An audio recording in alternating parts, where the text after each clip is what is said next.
मैंने इब्राहिम लिंकन को तो देखा नहीं, मैंने डॉक्टर अंबेडकर को देखा, सुना, पढ़ा, जितना पढ़ा, देखा मैंने कि सुना कि अंबेडकर को अगर देखना है तो उनकी किताबें पढ़ लो, उनको पढ़ लो।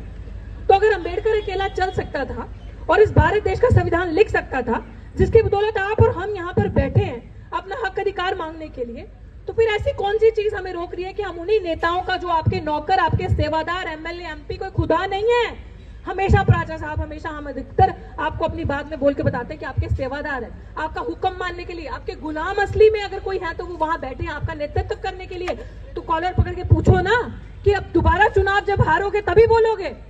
अगर हम आज भी जागरूक हो जाए, अगर ये आवाज जितनी जनता, जितने आप लोग अभी यहाँ पे बैठे हो, अगर हर कोई अपने आप को डॉक्टर अंबेडकर समझे, तो आप ये मान के चलो कि अगर अभी ये संख्या बढ़ के आने वाले वक्त में वहां तक हो जाए और पूरा मैदान आगे तक बढ़ जाए, तो ये जो बिहार का चुनाव है इसको हम वोटिंग मशीन से करवाएंगे। और अगर बिहार का चुनाव ईवीएम मशीन से हटके बैलेट पेपर से होगा तो आप देखिएगा इनकी सरकार कभी वहां नहीं बन सकती, और उसका असर दिल्ली सरकार पे भी पड़ेगा, दिल्ली की सरकार भी गिर जाएगी, इनकी हरियाणा की सरकार भी गिरेगी, हर जगह इनके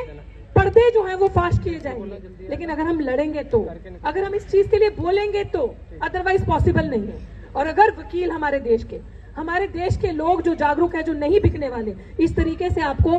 गर्मी में, धूप में, हर जगह चल के आपको जागरूक कर रहे हैं, तो मुझे ये लगता है कि मीडिया के रहे, सोशल मीडिया पे जितने भी लोग आज मेरी बात यहाँ सुन रहे हैं, सब पॉलिटिकल पार्टीज ने समर्थन किया। As a student, as a youth मैं रही, एज ए प्रोफेसर जो मैंने लड़ाई की, आज भी एज ए यूथ का, हजारों यूथ का नेतृत्व करते हुए मैं ये फुली रिस्पॉन्सिबिलिटी लेती हूँ, चाहे मैं दिल्ली में रहूं, चाहे मैं पंजाब में रहूं, देश के किसी भी कोने में रहूं, मैं इस चीज के खिलाफ हमेशा, इस चीज के सपोर्ट में हूं, संविधान को बचाने के लिए, भारत को बचाने के लिए, because we are firstly and lastly Indians. तो अगर हम भारतीय हैं तो हमारा अधिकार बनता है अपने लोकतंत्र को बचाने का, अपने राज्य को बचाने का। तो अगर बचाना है तो हमें इस गंदी मशीन को हटाना होगा और अपने देश